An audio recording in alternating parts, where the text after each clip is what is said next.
ರಾಜ್ಯದಲ್ಲಿ ರಾಜಕಾಲುವೆ ಒತ್ತುವರಿ ತೆರವು ಕಾರ್ಯಾಚರಣೆ 4ನೇ ದಿನವೂ ಮುಂದುವರೆದಿದೆ. ಮಹಾದೇವಪುರದ ಕೈಗೊಂಡನಹಳ್ಳಿಯಲ್ಲಿ ಬಾಕಿ ಉಳಿದಿದ್ದ 5 ಮೀಟರ್ ಅಗಲದ ಸಬ್ ಕಾಲುವೆ ತೆರವು ಕಾರ್ಯಾಚರಣೆ ನಡೆದಿದೆ. ಕಾರ್ಯಾಚರಣೆ ಆರಂಭಕ್ಕೂ ಮುನ್ನವೇ ಮನೆ ಮಾಲೀಕರು ಹಾಗೂ ಬಿಬಿಎಂಪಿ ಮತ್ತು ಪೊಲೀಸ್ ಅಧಿಕಾರಿಗಳ ನಡುವೆ ಕೆಲ ಕಾಲ ವಾಗ್ವಾದ ನಡೆಯಿತು. ನಾವು ಬಿಬಿಎಂಪಿ ಆಯುಕ್ತರನ್ನ ಮಧ್ಯಾಹ್ನ 12 ಗಂಟೆಗೆ ಭೇಟಿ ಮಾಡಲಿದ್ದೇವೆ. ಆಯುಕ್ತರು ಸಮಯ ನಿಗದಿಪಡಿಸಿದ್ದಾರೆ. ಆದರೆ ಇಲ್ಲಿನ ಅಧಿಕಾರಿಗಳು ಅಲ್ಲಿ ತನಕ ಸಮಯ ನೀಡಲು ತಯಾರಿಲ್ಲ.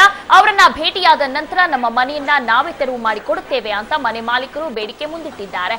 ಸ್ಥಳದಲ್ಲಿ ಬಿಗುವಿನ ವಾತಾವರಣವಿದ್ದು ಸದ್ಯಕ್ಕೆ ಕಾರ್ಯಾಚರಣೆ ಸ್ಥಗಿತಗೊಂಡಿದೆ. ಮಹಿಳಾ ಕೆಲಸಗಾರರನ್ನು ಕಾರ್ಯಾಚರಣೆ ಜಾಗದಲ್ಲಿ ಕೂರಿಸಿ ಕಾರ್ಯಾಚರಣೆ ನಡೆಸದಂತೆ ತಡೆ ಹಿಡಿದಿದ್ದಾರೆ. ಜಂಟಿ ಆಯುಕ್ತರು ಹಾಗೂ ತಹಶೀಲ್ದಾರ್ ಸ್ಥಳಕ್ಕೆ ಬಂದ ನಂತರ ಕಾರ್ಯಾಚರಣೆ ಮುಂದುವರಿಸುತ್ತೇವೆ ಅಂತ ಅಧಿಕಾರಿಗಳು ಹೇಳುತ್ತಿದ್ದಾರೆ. ಸ್ಥಳೀಯರ ಜೊತೆ ನಮ್ಮ ಪ್ರತಿನಿಧಿ ಸುನಿಲ್ ಶಂಕರಘಟ್ಟ ಮಾತನಾಡಿದ್ದಾರೆ. ಬನ್ನಿ ಅವ್ರಿಗೇನ್ ಮಾತನಾಡಿದ್ದಾರೆ ಕೇಳೋಣ.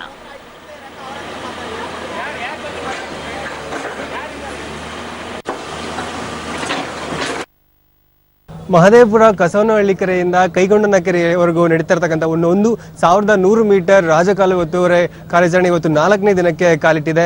ಇವತ್ತು ಕೂಡ ಕಾರ್ಯಾಚರಣೆ ಪ್ರಾರಂಭದಲ್ಲೂ ಗೊಂದಲ ಸೃಷ್ಟಿ ಆಗ್ತಲೇ ಇತ್ತು, ತಡವಾಗಿ ನಡೀತಾನೆ ಇತ್ತು.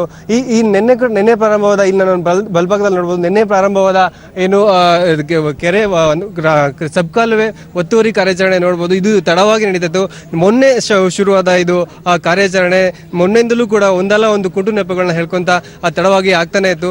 ಇವತ್ತು ಕೂಡ ಪ್ರಾರಂಭದಲ್ಲಿಯೇ ಒಂದು ರೀತಿಯ ಗೊಂದಲ ವಾತಾವರಣ ಸೃಷ್ಟಿಯಾಗಿತ್ತು. ಅದಾದ ನಂತರ ಮಾಲೀಕರು ಬಂದ್ಬಿಟ್ಟು ಇಲ್ಲಿ ನಾವೇ ಇದನ್ನ ತೆರವು ಮಾಡ್ತೀವಿ, ದಯವಿಟ್ಟು ತೆರವು ಮಾಡಬೇಡಿ ಅಂತ ಬಹಳಷ್ಟು ಇಲ್ಲಿ ಗೊಂದಲವನ್ನು ಸೃಷ್ಟಿ ಮಾಡಿದ್ರು. ತದಾದ ನಂತರ ಇಲ್ಲಿ ಮುಖ್ಯ ಇಂಜಿನಿಯರ್ಗಳಾದ ಪರಮೇಶ್ವರಪ್ಪ ಅವರು ಬಂದು ಮಾಲೀಕರು ಮತ್ತು ಪರಮೇಶ್ವರಪ್ಪ ಅವರು ಮಾತಾಡಿದ್ರು. ತದನಂತರ ಅವರೇ ನಾವೇ ತೆರವು ಕಾರ್ಯಾಚರಣೆ ನಾವಾಗೆ ಮಾಡ್ತೀವಿ ಅಂತ ಹೇಳಿದ ನಂತರ ಮಾಲೀಕರು ಮತ್ತು ಚೀಫ್ ಇಂಜಿನಿಯರ್ ಪರಮೇಶ್ವರಪ್ಪ ಅವರು ಕೂಡ ಒಪ್ಕೊಂಡಿದ್ದಾರೆ. ನಿನ್ನೆ ನೋಡ್ಬೋದು, ನಿನ್ನೆ ಸಂಜೆ ಈ ಕಾರ್ಯಾಚರಣೆ ನಡೆದಿತ್ತು. ನಿನ್ನೆ ಸಂಜೆ ಕಾರ್ಯಾಚರಣೆಯಿಂದಲೂ ಕೂಡ ಇದು ಅಲ್ಲೇ ಸ್ಥಗಿತವಾಗಿದೆ. ಒಟ್ಟಿನಲ್ಲಿ ಈಗ ಮಾಲೀಕರು ಕಾರ್ಯಾಚರಣೆ ಮಾಡ್ತೀವಂತ ಹೇಳಿದ್ದಾರೆ. ಅದನ್ನ ಕೂಡ ಪರಮೇಶ್ವರಪ್ಪ ಕೂಡ ಒಪ್ಪಿದ್ದಾರೆ. ಒಟ್ಟಿನಲ್ಲಿ ಎಲ್ಲ ಒಂದು ರೀತಿಯ ಗೊಂದಲದ ವಾತಾವರಣ ಮೊದಲಿಂದನೂ ಸೃಷ್ಟಿಯಾಗಿದೆ. ಯಾಕಂದ್ರೆ ಗುರುತು ಮಾಡಿದ ಜಾಗ ಕೂಡ ಮಾಡಿಲ್ಲ, ಆದ್ರೂ ಈಗ ಕೂಡ ಅವರು ನಾವೇ ಮಾಡ್ತೀವಿ ಅಂತ ಹೇಳಿದ್ರೆ ಒಪ್ಕೊಂಡಿದೆ. ಎಲ್ಲ ಒಂದ್ ಕಡೆ ಹೆಚ್ಚು ಟೈಮ್ ಕೊಡ್ತಾ ಇದಾರೆ ಅಂತ ಅನ್ಸುತ್ತೆ. ಒಟ್ಟಿನಲ್ಲಿ ಈಗ ಅದ್ರ ಪಕ್ಕದಲ್ಲಿ ಇರತಕ್ಕಂಥ ನಿವಾಸಿಗಳು ನಮ್ಮ ಜೊತೆ ಇದ್ದಾರೆ, ಅವ್ರು ಏನ್ ಹೇಳ್ತಾರೆ ಕೇಳೋಣ. ಸರ್ ಹೇಳಿ ಸರ್, ಇವಾಗ ನಿನ್ನೆ ಮಾಡ್ತೀನಿ ಅಂತ ಹೇಳಿದ್ರು, ನಿನ್ನೆ ಮಾಡಿ ಮಾರ್ಕ್ ಮಾಡಿದ್ರು. ಅದಾದ್ಮೇಲೆ ನಿಮ್ಮ ಮುಂದೆನೇ ಮೇಡಮ್ ಹೇಳಿದ್ರು ನಮ್ಮ ಮತ್ತೆ ವೆರಿಫೈ ಮಾಡ್ತೀವಿ ಅಂತ.